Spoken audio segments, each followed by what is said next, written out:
Welcome everybody today to this webinar, Town Hall, in conjunction with WorkSafeBC. First of all, I'd like to recognise that the Burnaby Water Trade operates on the traditional territory of the Coast Salish peoples, including the Tsleil-Waututh, Musqueam and Squamish nations. I know that today we're joined by a few people who perhaps are not fully familiar with what we do at the Board of Trade, so I thought I'd just take a minute or two to give you a little bit of background on us as an organisation. So we are the Chamber of Commerce for the City of Burnaby, as well as being the Economic Development Office of the City of Burnaby. We have about 1,100 members, ranging from very small organisations, maybe one or two people, right the way up to some of the larger corporations that you'll see operating across the city. Our role, we describe as a 3C organisation, which is being a catalyst for business and economic development, as a convener of business and community leaders, and as a champion on behalf of the business community. Obviously our role has changed and in many ways expanded over this last few months during the COVID crisis. We're not able to do the 60, 70 or more face-to-face events that we were used to be doing over recent years. So most of our gatherings are taking this format in Zoom. Hopefully we'll get back to a mix of the old style as well as the new style going forward. But really some of those other aspects of what you might think of as being the behind the scenes work that the Chamber of Commerce has done have come very much from behind the scenes, very much to the fore these days. Our work in terms of supporting business, whether it's providing resources, providing promotion for businesses once they started to reopen, has really become much more noticeable, I think, in recent months. And we've put a lot of effort into making sure that we're supporting the business community here in Burnaby as they try to navigate their way through the very trying times and pivoting now into recovery mode as much as possible. In our role as a convener, events such as today, where we're bringing together experts, we've had a couple of, this is our second webinar today, and it's been both very well attended, and it's been really good to have people who are subject matter experts, such as Chris here, to come and share some really important information with our members. And the last thing as champion, our role as in terms of advocacy on behalf of the business community has never been more important. And we've been attending daily conference calls with the federal government. We've been working on a regular basis with the provincial and municipal governments to really make sure that business has the support that it needs through these times. And many of the support areas have been unprecedented. Lots and lots of new requirements have come to the fore. Something we've worked a lot on recently, which we just heard an announcement on literally just before the call started, was an extension that we were asking for to the temporary layoff solution, which previously would have caused people to have to provide severance for employees at a time when quite possibly neither the employee nor employer would have wanted that to happen. And today the provincial government announced that that they've decided to go along with what our request was, which was to provide an extension to that program. So the advocacy work we've done on behalf of business has been meaningful and in many, many ways very successful. So for those of you that are members, thank you for your support. It's your support that enables us to have a voice to articulate the needs of the business community. To those of you that have not been part of our group before but are now joining us for sessions such as this, please contact us and we'd love to have a chat with you about what we do. So today's event is a special event with WorkSafeBC to help ensure that the business community has the very latest information on reopening safely and on mitigating and minimising the risk of COVID transmission in their workplaces. Yesterday, we saw Premier Horgan announce phase 3 of BC's restart plan, which coincided with WorkSafeBC's release of working plans for a number of new sectors, including the film and TV sector, which is particularly large here in Burnaby, tattoo parlours, sports and leisure centres, and many more. The information on phase 3 was all sent out yesterday by our organisation, the BBOT. If you weren't on the mailing list to get that information, please visit our website under the COVID-19 resource page and you'll see the information on that. During the session, if you have any questions for Chris, please type them into the chat box or into the Q&A function, and we'll tackle those with Chris later on in the session. Before I introduce Chris, I'd just like to thank our annual partners. We have a great group of organisations who support us throughout the year. At the platinum level, we have the Burnaby Now and the BCIT School of Business. At the gold level, we have SFU, Pacific Blue Cross, Douglas College, Fortis BC, Electronic Arts, and ABC Recycling. And at the silver level, we have Scotiabank, Appia Developments, Alexander College, Port of Vancouver, and Trans Mountain. So we thank them very much for their support. So on to today's speaker, Chris Back is the Director of OHS Consultation and Education Services at WorkSafeBC. Consultation and Education Services serves the workers and employers of BC by positively influencing health and safety behaviours and disability management practices through partnerships, consultation and outreach. Chris has been with WorkSafeBC for 6 years, and before moving into the director role, he managed the manufacturing and retail portfolio as well as the construction portfolio in consultation and education services. Prior to WorkSafeBC, he held various leadership positions in health and safety and disability management, primarily in the healthcare industry. Chris is a Canadian certified professional ergonomist. Is that the right way to pronounce ergonomist? Yep. And holds an MBA from Royal Roads. So Chris, thank you very much for joining us today. And I hand the microphone and the floor over to you. Thank you very much, Paul. You are one of the few that has actually pronounced ergonomist correctly. So good on you. So what I'm going to do here, good afternoon, everyone. I'm just going to hopefully make this work and share my screen.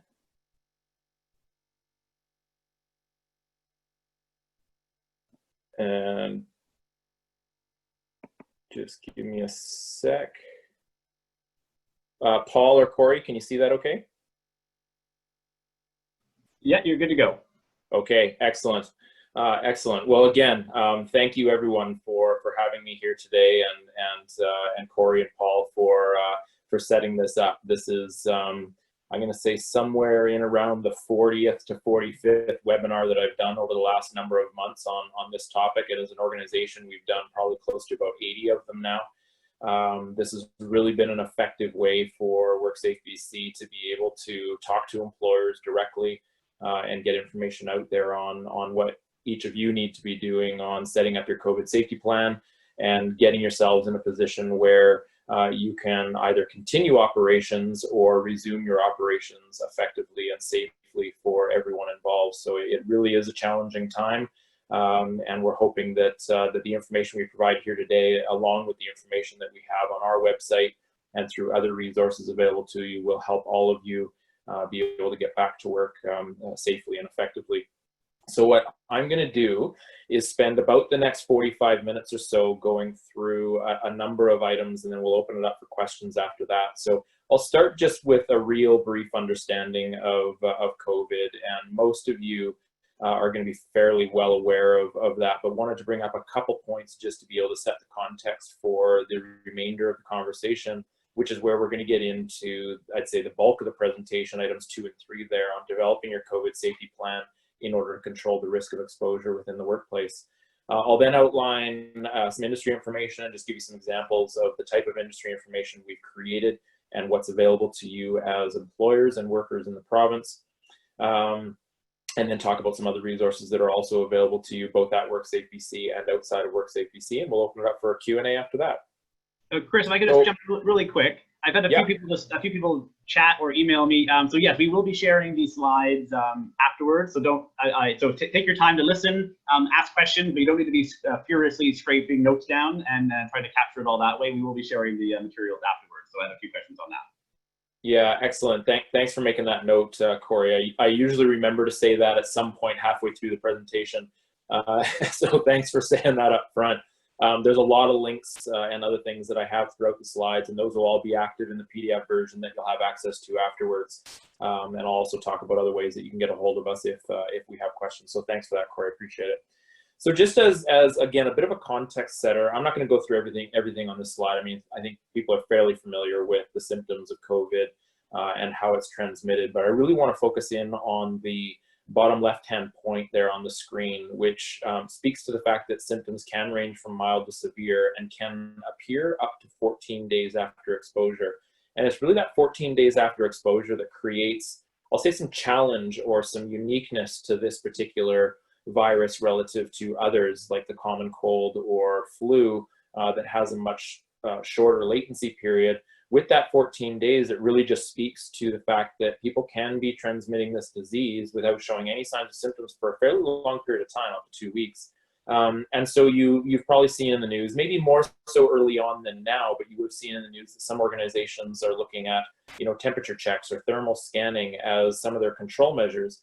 And it's not to say that those types of control measures that are focusing on signs and symptoms aren't important, but they shouldn't be the only control measures that you're looking at. There needs to be I'll say a grouping or a series of control measures that employers are considering with their plan as they put it together, and not focusing only on the symptoms, because you're not covering the whole situation there. Yes, obviously, if an individual is showing symptoms, there's things that need to be done, but it's really in that 14 days, potentially that 14 days where people aren't showing signs of symptoms, they can still be transmitting the disease. And even if they do have signs and symptoms, they might be really mild, and the employee or the worker or the individual might not necessarily pick up on the fact that it is an illness.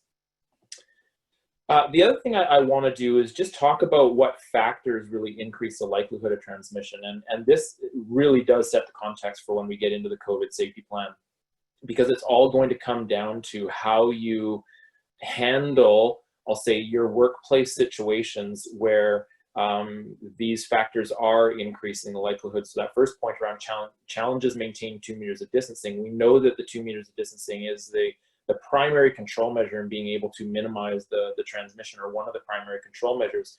So if you have certain tasks within your workplace where it's really difficult to maintain that 2 meters of distancing, you think about a hair salon or a barber or a nail salon where you have, or some sort of health professional like a chiropractor or a massage therapist or a physiotherapist, where you have to be hands-on with the client, you can't maintain the 2 meters of distancing, and that increases the likelihood of transmission substantially. And that's where you really want to focus on the control measures, particularly where you can't maintain that distancing.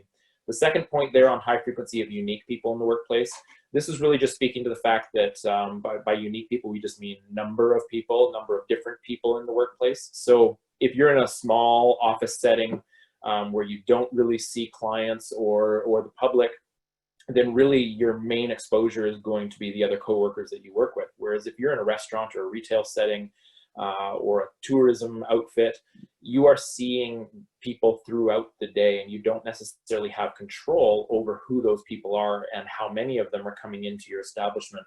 So increasing the number of people that you're exposed to will increase the likelihood of transmission.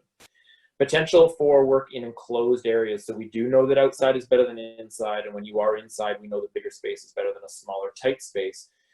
If you have the luxury of working from outside, that's great. But for those that don't, you're probably not going to have a lot of control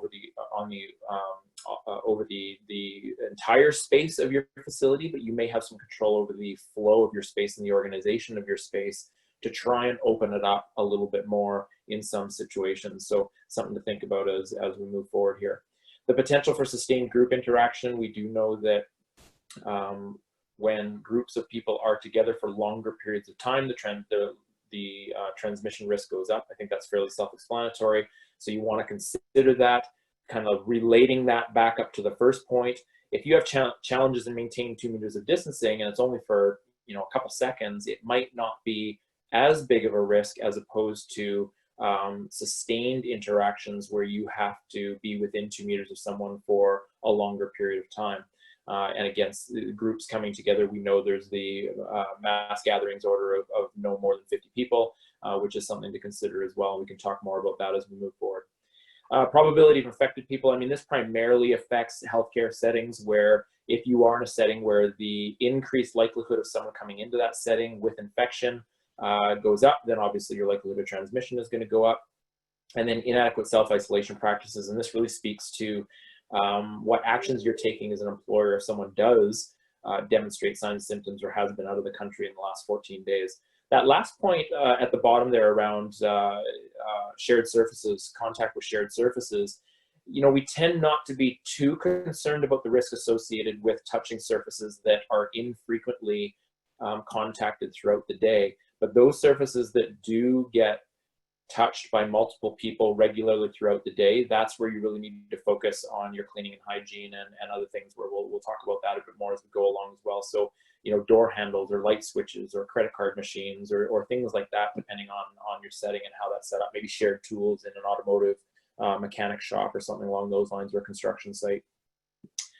And then, of course, if someone does experience signs or symptoms of illness within your workplace, then you do need to make sure that they're immediately informing their supervisor, physically distancing from their colleagues and leaving the workplace, and then seeking medical attention as appropriate. Obviously 911 if it is urgent, otherwise 811, and then following the advice of the healthcare professionals at that point in time.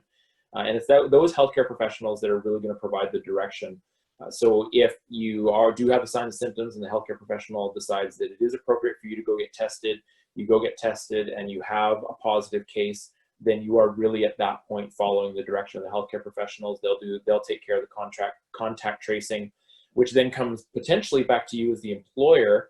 And following that direction, they will go through that contact tracing and try and figure out where there may have been additional exposure and really follow their direction at that point in time.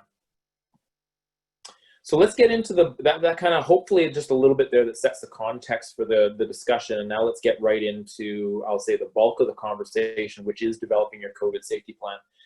So on May 15th, you know, just prior to the launch of phase 2, BC's restart plan, there was an order written and posted by the provincial health officer that essentially says every employer in this province needs to develop a COVID safety plan. Now, I do want to talk about the context for that a little bit. Really what it comes down to is every employer that is required to be registered with WorkSafeBC or falls under WorkSafeBC's mandate, prevention mandate, is required to have a COVID safety plan. So if you are a federal employer under federal jurisdiction, and sometimes it's not easy to figure that out, but you know, in the airline industry, the transport industry, at least interprovincial transport industry, you know, when we get into the rail industry, possibly some of the marine industry, then you may not be required to follow provincial regulation, and therefore you do not need to have a COVID safety plan. Now, if you're unsure which jurisdiction you fall under, it is best to give us a call and ask, and I'll have some phone numbers a little later on where you can call us to confirm. The other example that I use here is if you're an owner-operator, then you are not required to have insurance through WorkSafeBC. There is optional insurance available through WorkSafeBC called POP, which is Personal Optional Protection. But essentially, if you do not have employees or workers within your workplace, then you are not required to have WorkSafeBC insurance. Now, again, there are some nuances to that, so if you're unsure, it's best that you call us. The example I use is a bed and breakfast. If you're a bed and breakfast and you know, it's a husband and wife couple that run the bed and breakfast, they don't have any employees, they're not bringing any contractors or service providers to provide any service, then you aren't required to be registered with WorkSafeBC, and therefore you aren't required to have a COVID safety plan. But again, if you're unsure, best to call us and check. And if you do fall under our jurisdiction, then you are required to develop one. The other piece to that order is specific to the posting of that plan. So not only are you required to develop the COVID safety plan, you're also required to post that COVID safety plan. And that has to be available to your workers. It has to be available to any contractors or service providers that come into your workplace, and it has to be available to any patrons, clients, or the general public that might come into your workplace. So essentially anyone that comes into your workplace needs to have access, or utilizes your services, needs to have access to that COVID safety plan. Now, if you're a large organization, you've got quite a robust plan that maybe it's 20 or 30 pages long, you don't necessarily have to have that posted to your website or to your front door. It might be a summarized version of what your plan is that's available to the public, but you do need to have it available to them particularly if they ask to just see what you are doing in order to protect workers from COVID. Now, there is a perception. I'd say that perception is probably reducing at this point, but definitely early on, there was a perception that employers needed to send their plan to WorkSafeBC for approval prior to either continuing operations or resuming operations, and that is not the case. Please don't send us your plan for approval. We're not reviewing plans. We're not approving plans. In fact, we only have about 300 officers and there's 250,000 employers in the province. So if that was the case, we would become a bottleneck and it would just slow down the restart it would grind it to a halt, and it would not be effective or efficient in getting businesses back up and running. So you don't need to send us your plan, but you do need to have one. And we have our 300 officers, as well as about 25 people on my team that are out there connecting with employers, taking a consultative approach, and I'll talk about that a little bit later as well, but we are taking a consultative approach and helping employers with any challenges they're faced with in developing their plan. But if an officer knocks on your door and you haven't developed your plan, and you're not in the midst of developing your plan and protecting your workers, then that's where you're going to run into issues, and you will not be following the requirement of the public health order. And under Section 21 of our Act, under the Workers' Compensation Act and Health and Safety Regulation, you have the general duties of employers, and general duties of employers essentially within there state that you need to be protecting the health and safety of your workers, and this would fall under that section. So there is a possibility orders will be written if you are not developing your plan. So best that if you haven't done it yet, that you're going out immediately after this presentation and starting to work on it. So with that in mind, how do you actually develop your plan? Well, first of all, you need to understand the orders, the notices, and the guidance from the provincial health officer and the BC CDC. If you just go onto Google and you type in PHO orders, it'll take you right to, I think it's the first hyperlink right at the top of that, take you to the PHO website, and you'll see all the orders posted there. Now, you know, they're all in chronological order from the date they were posted. If you go down to May 15th, you will see the workplace COVID safety plan, I think is the title of it. You'll see that one there that I just spoke to. If you're in the restaurant or food services industry, you will see one specific to restaurants and food services that speak to a number of things that you need to follow. Those orders are essentially law. You have to follow what's in those orders. And it's all laid out, and that's written by the provincial health officer and posted by the officer and updated. And the important piece here is they are updated regularly. So the restaurants order, for example, or I should say the food services order that was originally issued on May 16th, I believe, it was updated in early June and then updated again on June 19th. So it's best that you are staying up to date, going on to that website fairly regularly to see if there's any new orders that have been written. A lot of it comes out in the news if you're paying attention there, but it is really important that you understand the orders, the notices, and the guidance on the PHO website. And then after that, it really comes down to the basics: physical distancing, cleaning and hygiene, and personal hygiene. Sorry, cleaning and disinfecting, and then personal hygiene. And when I talk about personal hygiene, I'm really talking about you know, covering your mouth and nose with a disposable tissue or the crease of your elbow when you sneeze or cough, washing your hands often with soap and water for at least 20 seconds. So we know that using soap and water is the single most effective way of reducing the spread of the infection. If soap and water isn't available, you can use alcohol-based hand rubs, otherwise known as hand sanitizers, but you need to ensure that your hands are clean and there isn't any visible dirt on your hands before you use that hand sanitizer, alcohol-based hand rub, for that to actually have its full effectiveness in neutralizing the virus. So if you have grease or dirt or mud on your hands, you need to wash that off before you're using that hand sanitizer. And the same goes for surfaces. Up to that second bullet around cleaning and disinfecting, if you're cleaning countertops and they got dust or dirt or whatever all over them, you do need to wipe all of that off before you're using a disinfectant to then neutralize the virus. So very important that you're taking that into account. We also want to ensure that you're not touching your face, eyes, nose, mouth with any unwashed hands, and then not sharing food, drink, utensils, or other things in the workplace. I'll talk about that in a moment. Okay, and then you start developing your plan based sort of with those basics in mind and understanding the orders. You then start putting together your plan. So WorkSafeBC, in consultation with stakeholders, we have come up with a 6-step plan, essentially, that you can utilize. And I've got a link a little bit further here that provides you with a template, a fillable PDF that you can fill out. But it really walks you through these 6 steps. And I'll mention them here, and then I'm going to go through particularly steps 1 and 2 in quite a bit more detail. And step 1 is assessing the risk. So understanding where all the possible places are in your workplace where there could be exposure to COVID. Once you understand that, then it's around implementing control measures. Again, thinking about physical distancing primarily, and then getting into cleaning, disinfecting, hygiene, and other things. Once you have those control measures in place, then you want to ensure that you have policies and procedures in place to support all of that. And then all that needs to be communicated in step 4 to your workers, and any training, any additional training on new protocols, new cleaning practices, whatever that might be, needs to be provided to your workers. Step 5 is around sort of your plan, do, check, act approach, recognizing that you don't want to just develop the plan, put it off to the side, and then carry on. As I mentioned a moment ago, you know, the information on the Provincial Health Office website is changing.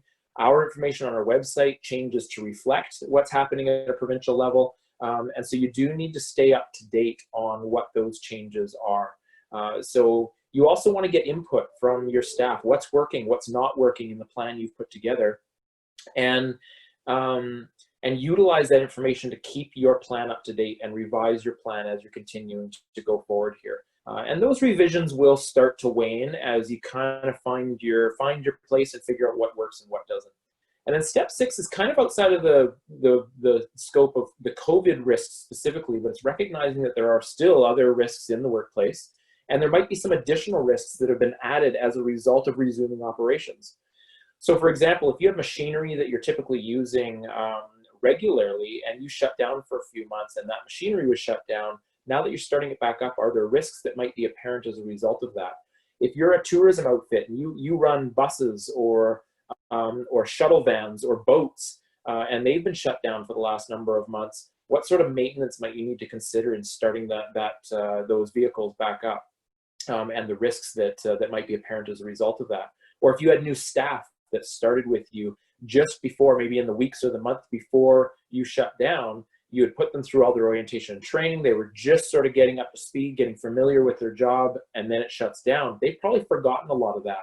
So thinking about that and going through that orientation again with your newer staff and possibly your seasoned staff is important to consider. So that's really what step 6 is about, is understanding those other risks in the workplace. So let's dig into these a little more. And again, I'm going to focus mostly on step 1 and step 2.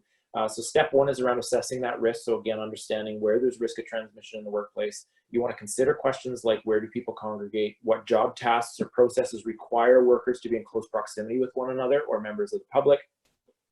What tools, machinery, other things are touched frequently throughout the day or used by multiple people throughout the day, and ensuring that you are that you have good cleaning and disinfecting protocols in place for those surfaces that are touched. And then this last point around involving your workers, and I'm actually going to go to the next slide on this one. This is probably one of the more important slides that I'm going to go through today.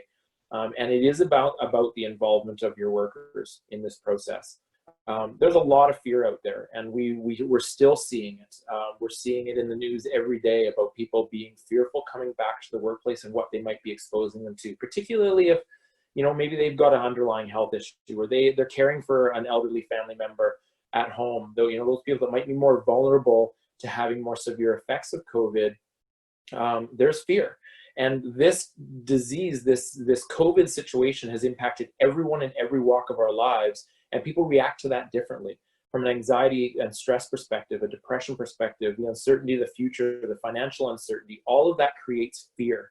And people want to have a level of comfort that they're going to be safe when they come back into the workplace, when they venture outside of their home and go to the grocery store or go to any other public place, is just the same thing. When they come into the workplace, what are they exposing themselves to? So involving your workers in this process, I can't emphasize this enough.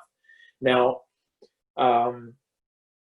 there's already regulations within the Occupational Health and Safety Regulation and the Workers' Compensation Act that speak about worker involvement in health and safety. So on the slide here, you see joint occupational health and safety committees. If you have 20 or more workers, you are required to have a joint committee that's meeting monthly.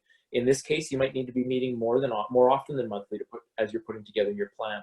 If you have between 9 and 19 workers, you're required to have a worker health and safety representative. So ensure that you're including that worker health and safety representative in the risk assessment and the control measures piece of this. If you have less than 9, you aren't required to have that worker rep or a joint committee, but you are still required to include your workers in the process. And how you do that is much more flexible based on your type of operation and the size of your business. But including your workers is extremely important at this point in time to help to reduce that fear and create a level of comfort for workers coming back into the workplace to do their job. So you've done your risk assessment. We now go on to step 2, and step 2 is all around the implementation of controls. And probably, you know, again, between step 1 and step 2, these are probably the bulk of the time it's going to take you to develop your plan. And all of this, again, comes back to the basics of maintaining physical distancing. Where you can't maintain that distancing, then what other measures can you put in place? And then cleaning and hygiene. And then this brings me to probably the other most important slide that I'm going to show you today. I'm going to spend a few minutes on this. And this, in our geeky safety world, is what we refer to as the hierarchy of controls. And what you see at the top of this reverse pyramid is elimination, or the most effective level of protection for workers. And as you go down that reverse pyramid to the bottom, the level of effectiveness reduces. And you'll notice at the bottom, PPE, which is personal protective equipment. And when we talk about personal protective equipment related to COVID, we really are talking about masks. And I'll speak a bit more about that in a moment. But you'll notice that it is the lowest on the hierarchy. It is the least effective, but yet in the news and in the public, we talk a lot about PPE. We talk a lot about masks and whether or not people should be wearing masks. It is the least form of protection. And it should not be the only control measure that you are putting in place as an employer. If you're just saying to all your staff, wear masks while you're at work, and that's it, that's all you've done in your COVID safety plan, that's not going to meet the needs. And I can tell you that an officer is not going to be satisfied with that if they come and knock on your door. You need to be considering those higher levels of protection. And I'm going to walk through that in a moment, and then we'll talk a bit more about PPE when we get down there. But I do want to mention that a lot of people jump to PPE, and as you can see very visibly on this graph, it is the lowest level of protection. So we go back up to elimination being the most effective. And for the purposes of COVID, again, we're really talking about physical distancing here. We're talking about that 2 meters between people. So looking at ways that you can rearrange your workspaces, reschedule your work tasks, create occupancy limits within your facility to maintain at least 2 meters of distancing between your coworkers, customers in general, and the members of the public. If you have the opportunity for people to work from home, not everyone has that luxury, but if you do, definitely something to consider because that just removes that risk completely from the equation. The reason we consider this elimination is because we do feel, based on the research that we have right now, that at least having that 2 meters of distancing between people eliminates the majority of the risk. The droplets coming out of your mouth drop to the ground fairly quickly, and they usually do not get into the breathing space of another individual as long as those people are 2 meters away. There's going to be potentially exceptions to that. There's also surface contact. There are other things. So it's not eliminating all the risk, but is eliminating a lot of the risk. So where you can keep people 2 meters apart, that is your primary goal. But we recognize there are lots of workplaces out there, lots of tasks out there, jobs out there where you can't maintain that physical distancing. And so that's where you need to start to consider some of these other controls. So we drop down to the next level of protection, second level of protection, which is engineering controls. And for COVID, we're really talking about barriers. Engineering controls are those controls that take place at the point of the risk.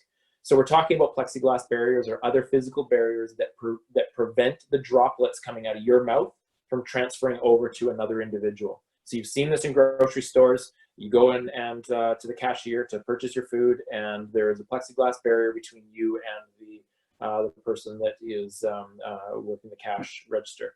And in that case, you are, again, those droplets coming out of your mouth or out of the cashier's mouth, they're hitting that plexiglass wall and they're not transferring over to you. And so that it is a very effective control measure in places where you can't maintain 2 meters of distancing. We then go down to the third level of protection. And this is where we talk about the rules and the guidelines and the policies and procedures that you have in place. And the reason these are a third level of protection is because they typically require the behaviors of individuals in order to be effective. And all of you know you can only control your own behaviors. Sometimes that's even difficult, but you can only control your own behaviors. You can't control the behaviors of other people. And another good example of this, again, I'll use the grocery store as an example. You've probably been into a grocery store where you have seen arrows up and down the different aisles.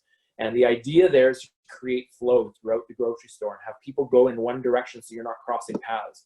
Well, how many times have you gone down an aisle and someone's totally ignoring those arrows? You're doing the best you can, but here comes some individual the other way and passes you. And again, you're relying on the behaviors of other people for these to be effective. So they're important to have in place. You know, you probably want to have posters around that talk about hygiene. You probably want to have the arrows on the floor if you're trying to create flow in your business. Looking at those types of control measures are really important, but recognizing that they are less effective than elimination and engineering. And then again, we get down to PPE. So PPE is appropriate in some situations, and I'll show you an example of that in a moment. But before we go there, the last thing I want to mention about PPE, two things, I guess. One is about masks. We know, and I'd say the messaging on this is changing, continuously changing as we learn more about the effectiveness of masks in this particular situation. But masks, for the most part, they offer some level of protection to you as the wearer, but they don't necessarily offer protection to other people. So, let me rephrase that. They offer some protection to you as the wearer, but they mostly offer protection to other people from your droplets. My apologies for misspeaking there. So as the droplets come out of your mouth, they're being caught by that mask, and they are not potentially transferring over to another individual. But the thing is unless if you have a perfect seal around your mouth and your nose, there is still the ability for you to breathe in the air of other people and for that to get into your nose and mouth. So the mask again, will provide some level of protection for you, but not complete protection. So that's one thing to say about masks. So really, if you're in a situation where people have to be within 2 meters of each other, the most effective is for all of those people to be wearing a mask. If one person is wearing a mask and the others aren't, then really the person wearing the mask is really only protecting the other people from their droplets. So something to keep in mind there. The other thing I want to mention on PPE is around gloves. People ask us about gloves all the time.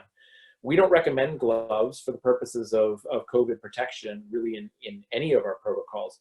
Obviously, if gloves are a part of your regular duties pre-COVID, so if you're using chemicals or if you wore gloves for maybe steel gloves for cutting with sharp objects or whatever it might be, obviously continue to wear those gloves. That's important for those other risks.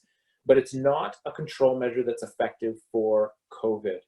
And I'll tell you why. Is your skin is actually a very, very strong barrier, a very effective barrier for viruses and bacteria. So if you're touching surfaces and you're getting COVID onto your skin, you're not going to absorb that through your skin and get infected. The way you're getting infected is by touching your face or breathing in the droplets with the virus in it. So if you're wearing gloves, you're not providing any additional protection to your skin, and some gloves will actually pick up the virus more so than your skin will. And if you're getting it onto the glove and you're still touching your face, then you're still transferring it from the glove to your face, where it is where the entry point is and where you are likely to transmit the disease. So wearing the gloves can also create a false sense of security, but it really does not create that level of protection that people might think it does. So we don't recommend gloves for the purposes of protecting you against COVID exposure. Okay, so I do want to talk about PPE though, and particularly masks, and where there might be a valuable use for them. And this is one example. And the reason we use this example is we get lots of questions about traveling in vehicles. And this is a good example to illustrate where masks can be appropriate. Now, we are still recommending that employers are limiting essential work travel, banning non-essential travel. We just heard from the government yesterday that the ban on non-essential travel is somewhat lifting, but from a worker health and safety perspective, we still recommend that from WorkSafeBC, that you are not moving forward with any non-essential travel at this point in time. Now, we recognize, obviously, that there are lots of employers out there that they have to travel as part of the business. It might be a primary part of their business. Again, thinking about some of those tourism facilities out there that have tour buses or whatever going to certain locations. So we recognize that travel is needed for some businesses to operate. Now, we still want you to focus on elimination, engineering controls, administrative controls up front. So where you have the ability to take extra trips, or where you have the ability to, if you have a bus or a van, stagger the seating so that people are maintaining as much distance apart from each other as they can, that is ideal. But also recognizing that's not always possible. You then look to the other control measures. There's been some discussion on whether or not physical barriers will work within vehicles, like a plexiglass barrier.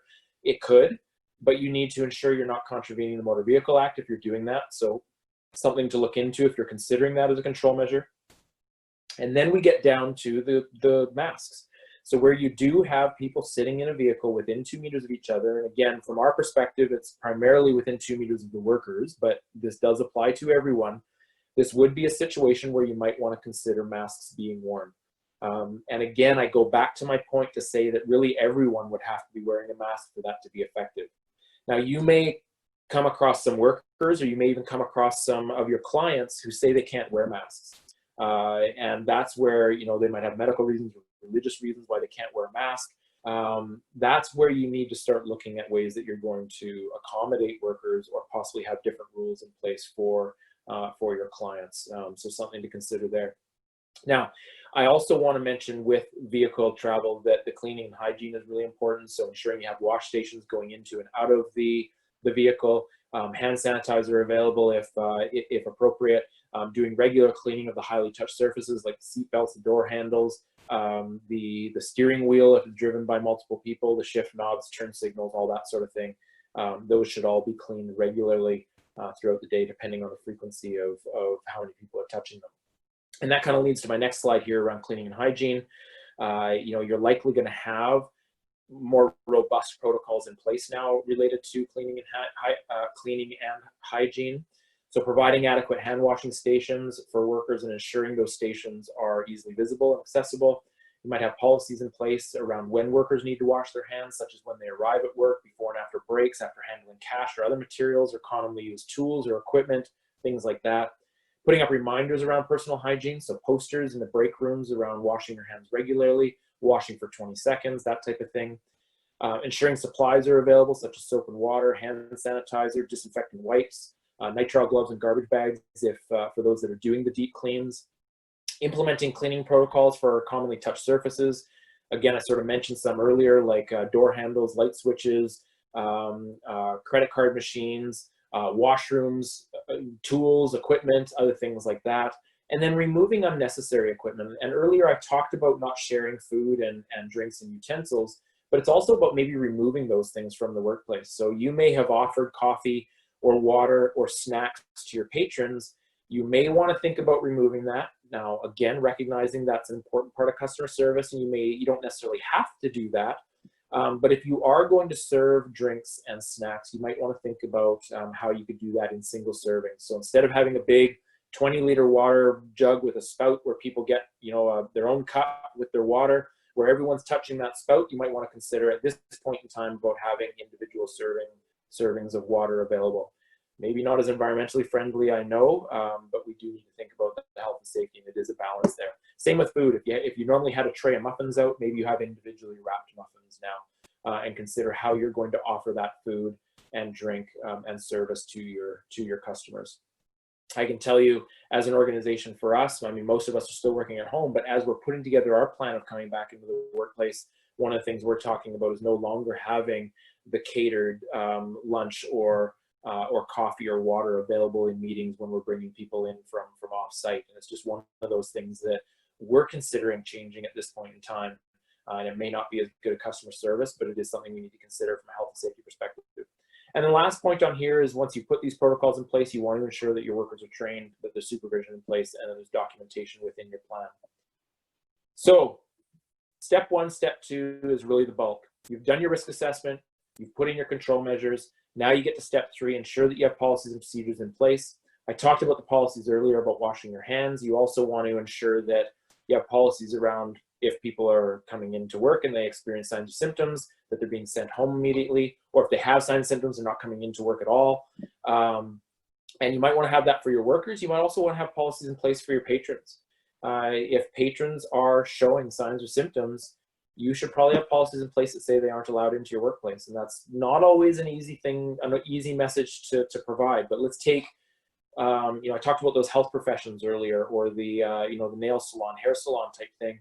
You probably want to have practices in place where you are calling the day before, the morning of, asking if they have signs or symptoms, asking if they have been exposed to anyone with signs or symptoms, and asking if they've been out of the country over the last 14 days. If they answer yes to any of those questions, you should probably be rebooking their appointments, because that is where the primary risk could come from people coming into your workplace and transmitting the disease to others.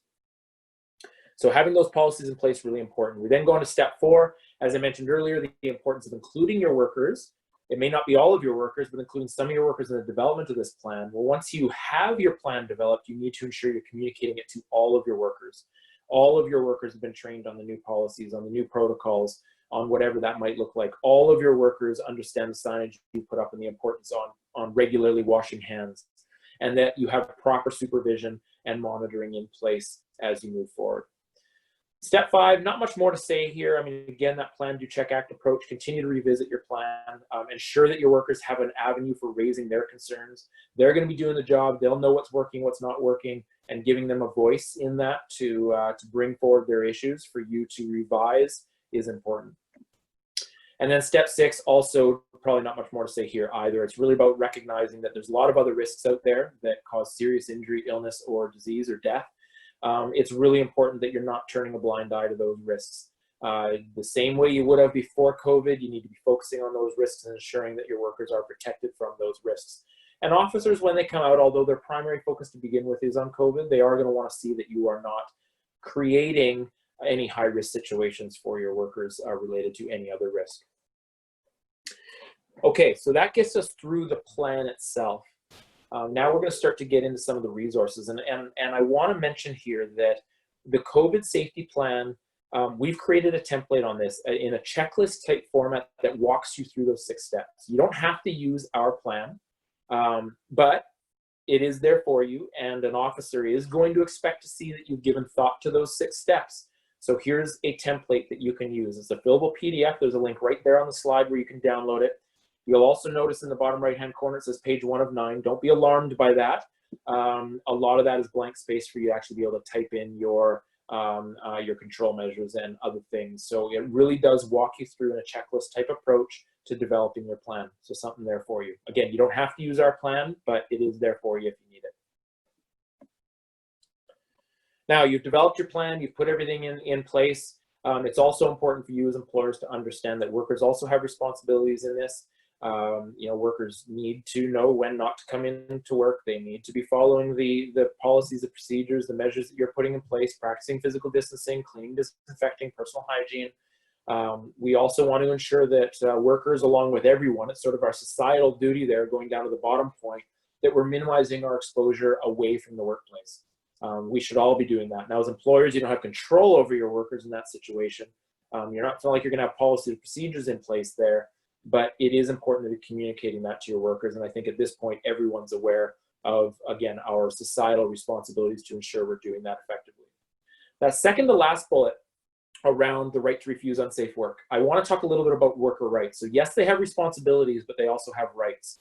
And they have 3 main rights in the workplace: the right to know about the hazards, the right to participate in health and safety, and the right to refuse unsafe work. Those first 2 are really covered by including your workers in the process. But that third one, which is right to refuse unsafe work, workers have a right to say, look, if they don't feel you as the employer have controlled the risk enough, they can say that they're not going to do the work. They're refusing to do that work because they feel it's unsafe. And you have an obligation as an employer to investigate that situation. And the investigation in that situation it's laid out in our regulation. And you can find it just by going to our website and typing in right to refuse unsafe work. We also have it under our COVID page. It walks you through that, but it is your duty to investigate, work with your workers to try and come up with a resolution. If at the end of all of that you can't come up to a resolution, then you or the workers can contact WorkSafeBC, and an officer will come out and walk you through that. But it's really important that you are taking those steps as an employer to work through those issues. And we get lots of questions on this, so happy to welcome or address any questions that you might have as we move forward on that. All right, so where are you going to access the information to help you put together your plan? So we have developed, and actually Paul mentioned this a little bit at the beginning around some new protocols that we've just released, but this is a listing of all the industry protocols that we have on our website right now. Phase 1, this is all aligned with the BC Restart Plan. So phase 1 are those essential services, those services that continue to operate during COVID, during the main shutdown through March and April and the first half of May. Phase 2 and 3 are related to those businesses that either were forced to shut down through provincial order, or essentially chose to shut down, or I guess essentially were informally forced to shut down because businesses were coming to a halt.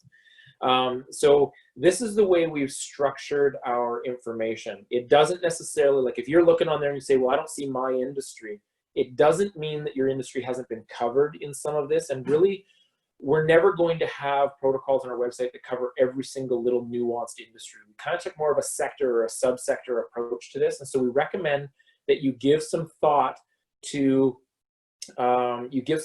what, if you don't see your industry on here, you give some thought to what type of business do you do, and what might that be similar to related to this list, and then go in there and take a look around. And I give a couple examples on this. One is around home cleaning. So personal services, where people are coming into your home to clean your house. Or I should say, you as the business are going into people's homes to clean their house. We don't have protocols on our website right now for that type of service. But if you take a look at real estate, you are going to notice that there's a lot of stuff under the real estate protocols that are going to be applicable in that situation, where people are going into other people's homes in order to run a service. So think, like, you have to kind of think a little bit creatively. And it's also not that you're going to be able to develop these plans in 5 or 10 minutes. It will take you some time to digest the information on our website, digest the 6 steps, and work through this. And it does take time, and you need to ensure, you know, again, just managing expectations, that you're setting aside that time in order to develop a robust plan and really putting some thought into this. So as I'm continuing to talk here, I'm just going to roll through a couple examples. I'm not going to go through all of them, but what you'll see on the slides is sort of, well, it's a link first, so a link to that page, as well as some categories of types of tasks or activities that might happen in that industry. And when you go onto our website and you click on one of those categories, it's like a drop-down type format. You'll then get a drop-down of a bunch of different protocols and guidance. But I have an example of that coming up. But I want to really emphasize that it is just that. It's protocols and guidance. They are not requirements. You are not required to implement all of those protocols that are in the drop-down. They're fairly high level. They're meant to be thought starters. They're meant to help you as an employer consider what you might need to do within your plan, but you don't have to implement them. Some things will be practical for you. Some things might not be practical for you, depending on the size of your business, depending on the local environment that you work within, and other things. But it is meant to help you develop your plan. If we got too prescriptive on this, then we'd have the opposite challenge, where people would think that, well, this is useless. It's too hard for me to get through this. I don't know what I should do, what I shouldn't do. So we tried to keep it high level enough and give enough detail for employers to be able to develop their plan. And this last slide here is just an example under restaurants, cafes, and pubs. This is the type of language you'll see on our website. And these are only a few of the protocols we have under restaurants, cafes, and pubs. But the first one there, position seating so that customers are seated 2 meters from other tables, a maximum of 6 people per table. That's actually a provincial order. That's within the order on the PHO website. So we've included the order information there as well. And then maybe jump down to the third bullet there. Have servers leave food and drink at the front of the tables and let guests pass them down after the server has stepped away. That may or may not be practical for you. You don't have to do that if it doesn't work for your particular situation, and that's okay. But you do need to consider the risk, and you need to have something in place that's going to protect the workers as they're doing these tasks. And so the officer will want to see that you've given thought to that, you've done your due diligence, and you've been practical in your approach is really what you need to think about there. All right, a couple more slides here, and then I'm going to open it up for questions. The first one around psychological health and safety. You know, I kind of mentioned this earlier, the importance of understanding that everyone this is impacting everyone, and everyone sort of reacts to it differently in terms of anxiety, stress, depression, uncertainty of the future, the fear. And you as the employer need to be focusing on psychological health and safety just as much as you are on physical health and safety. It's just as important for you to have a plan in place and provide that support to your employees when it comes to psychological health and safety. And so we've got a number of links here, mostly going to external websites, external organizations that have developed great resources, whether it's posters you can download, toolbox talks that you can have a conversation with your staff, webinars or videos that you can share with your staff around that, that mental health support, the mental well-being of your workers as we are all going through this very difficult time. The other thing I want to mention is around working from home. I'll try and be brief on this because I know not everyone has the luxury of their staff working from home, but where you do have people working from home, and it is a great solution, you also need to recognize as an employer that your responsibilities still exist for their health and safety. Just because your staff member is working from home doesn't mean that you now forego any of your responsibilities as the employer. If a worker is working from home doing in the course of their duties and gets injured, then you're still on the hook for that as an employer, assuming that the claim gets accepted. So you're still on the hook for that. So it's important that you have a work from home policy in place, that you're doing that hazard and risk assessment with your workers. You don't have to go out to your workers' home and do the risk assessment. You can give them a template, and I'll show you a link for that in a moment. Give them a template, a checklist approach. They do their investigation, then have a phone call with them and talk about it. Make sure you have procedures in place around ergonomics. I've also got a slide on that in a moment. Education and training, evacuation emergency procedures. Make sure your workers have those in place, as well as check-in procedures, particularly if they're working at home alone during the day. So I mentioned some resources. There's a couple links here that will take you to a couple pages we have on our website that will provide you with some resources and some guidance on how to help your workers work from home effectively from a health and safety perspective. And then really, other than the emergencies like a fire or a medical emergency, the main risk here is ergonomics, musculoskeletal injuries, strains, sprains to the back, the neck, the shoulder, that type of thing. A great resource at the bottom, linked at the bottom here, called How to Make Your Computer Workstation Fit You. Read through as an employer, easy to get through. Provide it to your workers as well, so they're familiar with it. And then the other point I want to bring up here is that middle point there around breaks and micropauses. The breaks and micropauses are important. It's very easy, particularly in a home environment, to roll out of bed in the morning, go down to your desk in your den, work on your computer, and not come up for a breath until dinner time. It's not healthy, it's not safe, and it's not sustainable either. So we try and encourage the 20-20-20 rule. So every 20 minutes, taking a 20-second stretch break and looking 20 feet away to be able to relax your eyes, relax your muscles, and things like that. So important to consider that. All right, where can you get resources from us? Our website, obviously a huge amount of information on the website. As I said, you're gonna need some time to be able to digest it and go through it. That's a picture of our homepage. The blue shaded area with the virus in there, you just click on that. And it takes you right to our COVID page that has all of those industries listed under phase 1 and phase 2. If you've gone through that and you really still have questions and you can't figure it out, give us a call. There's 2 phone numbers down in the bottom right-hand corner there. Most of you are probably in the Lower Mainland, but if not, then there's a toll-free number as well. Give us a call. We've got officers on the other end of the line answering your phone within 30 seconds, typically taking us about an hour to an hour and a half to provide a full response, depending on your question. And we are trying to be as consultative as possible here, really trying to help you deal with the challenges that you're having in putting together your plan. We're not going to review your plan. We're not going to approve your plan, so don't send it to us. But if you're challenged with certain aspects of it, then let us know. Now, again, I want to mention we have our 300 officers out there doing inspections. They're going to expect to see your plan. As long as you're doing your due diligence as an employer in putting your plan together, you're likely not going to run into any issues. If you're not, then that's where you could see orders playing out. And again, I go back to the Joint Occupational Health and Safety Committee and worker representative involvement. There are rules under there's sections under our act and our regulation related to that, so you want to ensure that your workers are being included in the process. I'm not going to go through all these links, but I wanted to provide some links for you. So again, these will be active on the version you get with a number of resources available to you, how to use masks appropriately. You've got posters you can download there around hand washing and occupancy limits. A good one there around designing effective barriers and other things available for you there. Our claim services are continuing to be provided. So, give us a call. Regular claim services are continuing to get back up and running.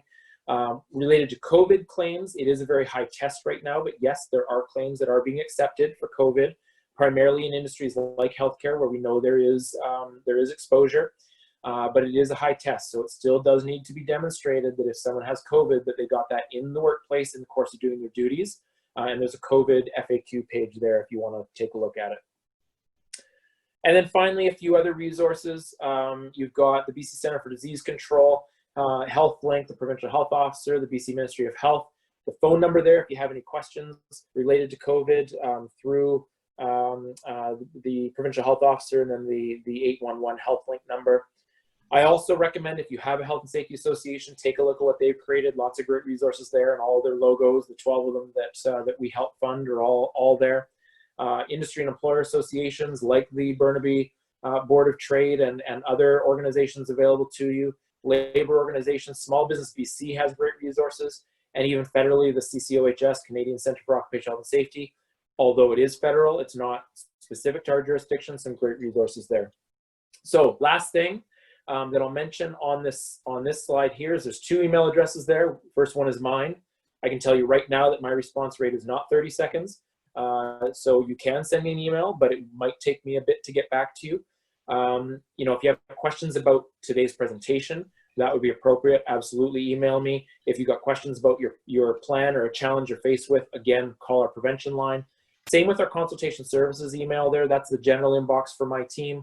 We typically work more at the association level, but again, you can email us through that, and we will provide response. I emphasize, though, that your quickest response and quickest action on any questions you have are going to be through our prevention information line with the phone numbers I provided earlier.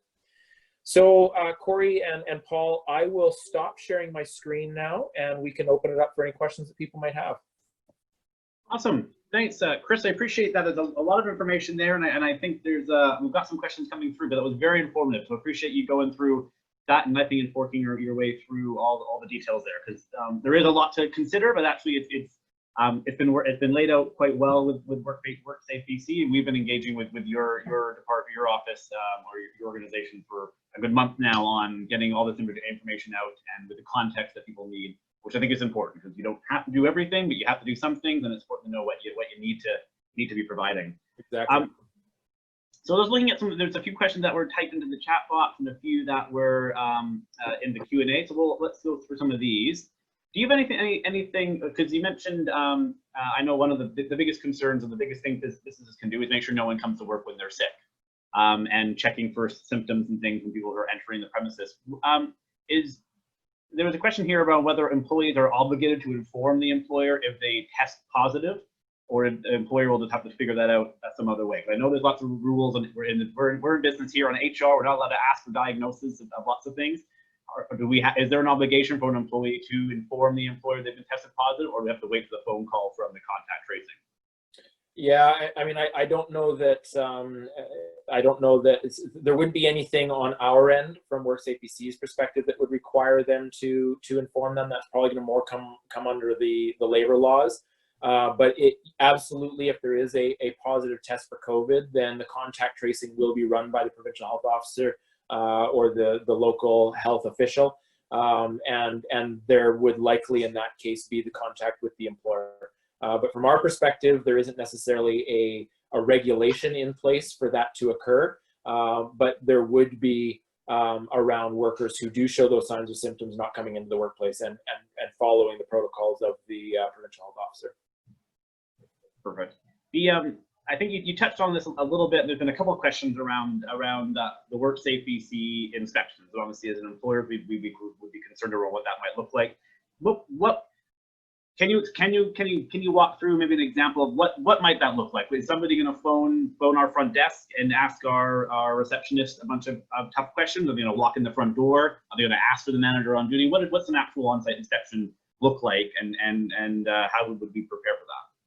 Yeah, and I mean, all of the above with what you described there. There isn't really a single format to it, but what I will say. So the first thing I should say is it doesn't have to be announced. So that, you know, under our regulation, we can show up unannounced and we can do an inspection. So now we also recognize this is a challenging time, so we are taking that into account, the direction we've given our officers. If they do come into the workplace and it just, for whatever reason, it isn't the right time, we do want to respect that. And there will be some consideration given as long as the officer doesn't see any immediate risk. There'll be some consideration given there.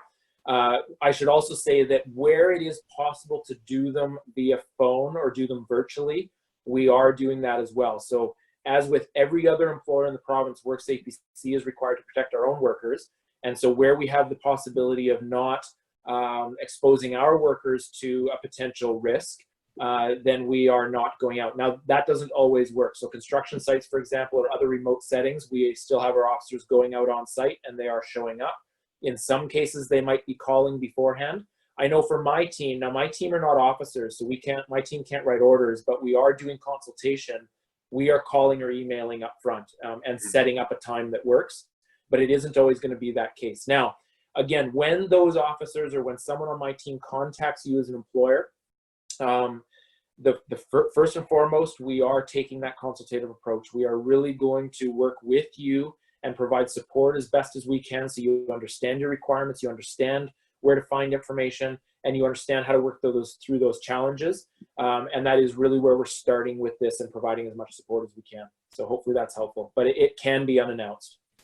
No, for sure. And I think, yeah, about a week after all the policies and things came out, we had a phone call here at the Board of Trade at our office from one of the local WorkSafe reps, and it was, yeah, very consultative, asking if we had questions around it. I think we ended up grilling him more on all the details about WorkBC than he probably got anything out of us. But no, that's good. That's good to hear that that's the approach is on business's behalf. The businesses we deal with I mean, I think everyone wants to do the right thing, and just wants to and is trying to do things in the right fashion. So I think if we can make sure that we get the information to them first, that's the way to do it. There was a question here from Olivia who asked around, because you mentioned PPE on the bottom of that inverted pyramid there, is that it's not a panacea. So if you have all the controls put in place where you don't necessarily need masks, you've got all the other spacing and barriers and things put in place, is there an obligation on the employer to provide them anyways, if just to have them there for staff? No, it's not the obligation of the employer. In fact, unless if you as the employer have a policy in place where your workers have to wear masks in certain situations, then you don't need to provide the PPE. You know, we get questions around this quite a bit. You know, employers need to have, we feel employers need to have some consideration to those that choose to wear masks. So if a worker chooses that they want to wear a mask, you know, allowing some flexibility on that, but the worker would be responsible for their own mask in that situation. If you as the employer require your workers to wear a mask in a certain, like maybe in the vehicle example, then you would want to be supplying those masks. You should be supplying those masks to your workers. But if you put in all those protocols higher up on the hierarchy around elimination, administrative controls, engineering, and you don't feel that that you have any situations where masks would need to be worn, then no, you're not obligated as an employer to provide your workers with those masks. Yeah, perfect. And I think there was another question there, Peggy. Hopefully that answers your question. I think it's similar things about employees opting in, and I think to Chris's point, I think now might be time for flexibility. If they want to opt in to wear masks, even if you don't require them and they don't really need them, then if they want to do that as their own comfort level, that might be a time for flexibility as an employer. Yeah. And then going forward, that might be more of an HR concern than it would be a WorkSafe concern on yeah. But again, on the flip side of that too, if you have a policy in place that requires your staff to wear masks, you may have some staff that can't for whatever reason. It could be medical, it could be religious, it could be whatever reason. You are obligated as an employer to then look at accommodation. That falls more under human rights, but you are still obligated to look at that. Exactly. Yeah. And good point. I think when we're talking about these things, they quickly transition from health and safety to HR to human rights. There's a little bit of gray areas there. A couple of questions here around kind of these common things. I know in the plans for restaurants, I mean, they have to have the restrooms open and things if they're there. But someone had a question around washrooms, around microwaves, around those kind of things that people might commonly touch or use.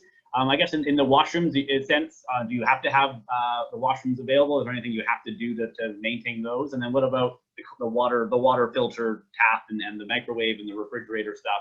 Is that just a cleaning thing, or are those allowed?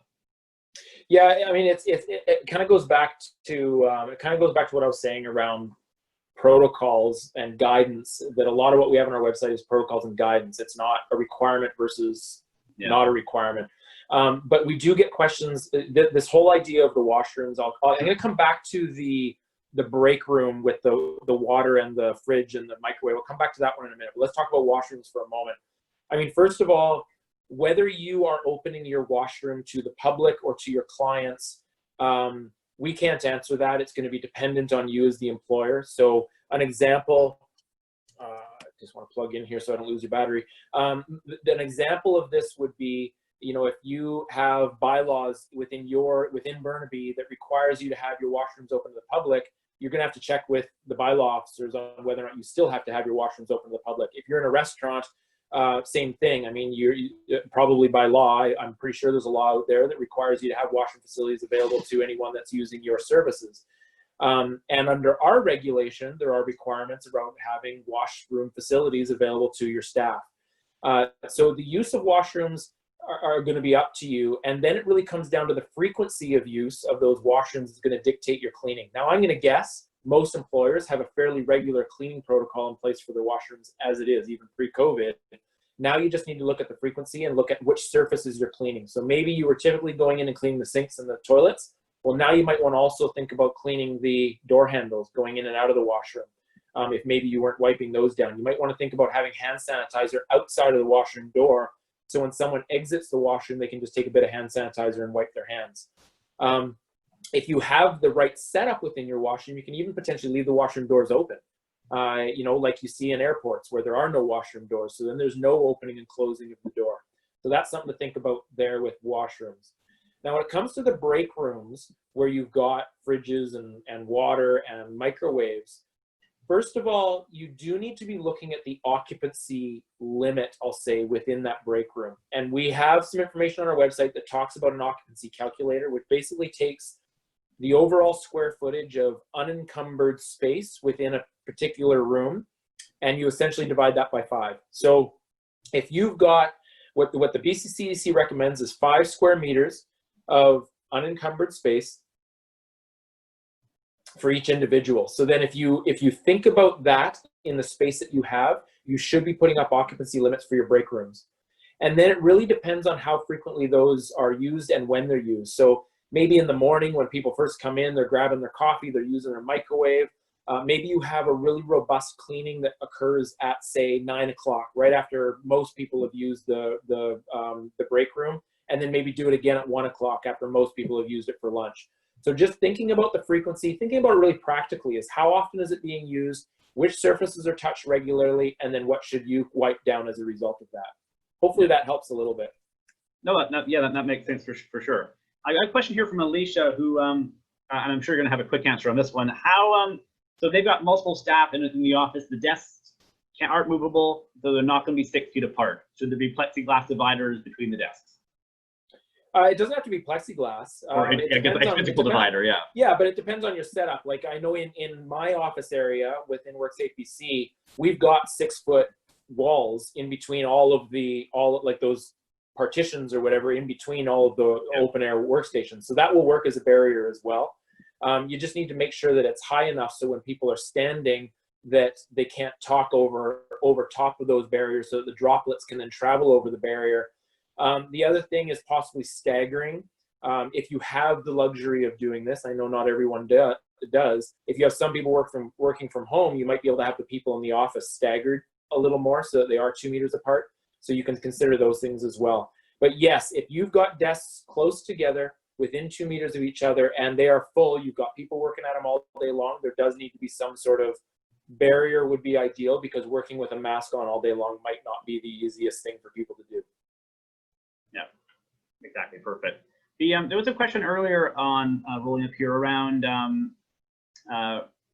recommendations on dealing with delivery drivers, couriers who are coming in and out of the buildings. They're in and out very quickly. Is there any guidance on what people what businesses should be doing on their end to make sure that they're handling those kind of quick in and out visits from those other kind of businesses properly? Yeah, so I would actually suggest for people to take a look at both our retail protocols, which talk about delivery, as well as our transportation protocols, which get into courier and delivery. But there are things that you can consider, like maybe having one designated space for those drop-offs, and maybe it's a little bit different. If couriers would typically come to your front desk and deliver a package, maybe it's more so that you're meeting them at the front door, or you're meeting them at the back door, possibly, where the general public or your other workers aren't working. So that's one thing to consider related to drop-offs. Where you're able to do that sign-off electronically, obviously that's going to be ideal. Where you can't do it electronically, then again, thinking about how often you are wiping down the surfaces that are touched. Ideally, the courier would be using their own pen if they're signing on something, as opposed to using your pens. It's better for the courier. It's also probably better for any other staff that might be frequently using sign-in sheets or whatever that might look like within your office building. The other thing too is where you're in a building that has multiple employers, like again, you think about all the business towers downtown and many in Burnaby as well, where you've got multiple employers in one setting, you may want to coordinate some of these things with your other tenants, with the other tenants within the building. So if you get all the employers together, you all have to have your own COVID safety plan. But you may want to put some policies in place as a group that all deliveries are going to occur in one area of the building, and that you're all collecting your deliveries from one area, which is then going to protect the staff of everyone else within all those areas. So those types of things you can consider as well. Hopefully that provides some guidance. Oh, for sure. If there any final questions, you can put them into the chat box there. I know you can't have guidance on every sector. One of the ones that we've noticed has been conspicuously absent, and we're keen because we have that in Burnaby. Any word on your end on casinos? Casinos, yes, that is a good one. So we have been working with BCLC, so I can tell you that there's been some conversations with BCLC. You know, at this point, at least based on where the provincial health officer is at, I don't know that casinos are ready yet to open. We have not, we're kind of putting that on hold, if I can say that. There's definitely been conversation with government, with BCLC, and with WorkSafeBC around casino protocols. When they're going to be developed and put up is still yet to be known. And we may not, depending on the work and how BCLC decides to provide those protocols, we may end up just deferring to BCLC in that particular situation, so that we don't necessarily have protocols on our website as well as protocols through BCLC, just so there's kind of one source of truth, so to speak, if we're working really closely with them. So still to come on that one, but when casinos can open, it's going to be up to the provincial health officer. That's not going to be our decision. Yeah, for sure. Okay, thank you. So I think we've, I just wanted to take, again, if any questions fly in, you've got a minute here maybe, but I did want to get the chance here to, on behalf of our members and the business community here in Burnaby, to thank you for taking the time to chat with us. It sounds like you've been doing a million of these over the last couple of weeks, I'm sure. So thanks for doing one here and for doing the latest, because I know probably as all of us have seen, kind of a week in COVID time is a lifetime. So things change very quickly, and we just saw new things come out yesterday. So it was very timely to have this today to go over phase 3. So Chris, I really appreciate you taking the time to chat with us and to share all that information and your perspective on this. Yeah, absolutely, Corey. As I said at the beginning, this is been really a great opportunity for WorkSafeBC to get out there and talk about all of this kind of stuff. Like you think about the fact that we're all working virtually, and we're getting a lot of benefit out of this. The ability for us to do, as I said earlier, between 70 and 80 webinars over a 2-month period, where we have reached thousands and thousands of employers. I don't know how easy it would have been able to do that if we were trying to do it in a physical space, in conference rooms, and having people come in. Like the fact that we were able to do this over Zoom has really afforded us an opportunity to get the message out really effectively. And so I appreciate everyone that's come on board today, and I hope this has been useful for you. No, I'm sure it has been, and it's been great working with WorkSafeBC through the Chamber of Commerce network. Yeah, because I think that's a great way. This is key information to get out. So anything we can do to be that conduit to help get it out to as many people as we can, that'd be awesome. So again, thank you, Chris. Everybody on the line, we will be doing, as we mentioned, sharing those slides, because there are lots of active links in there, so you have to be able to go through and click out to that. I would encourage you to go to our website at bbot.ca/COVID-19. I'm going to type that into the website here, or into the chat box there. We've got, as we hear of updates and things going on, we post things there, and everything links back out. So for anything that's not WorkSafeBC related, all the information is there as well for you to find. So appreciate all the attendees for joining the call today. And again, thanks, Chris. Stay safe, and hopefully we'll connect again soon. Awesome. Thanks a lot, Corey, and thanks everyone. Stay safe out there.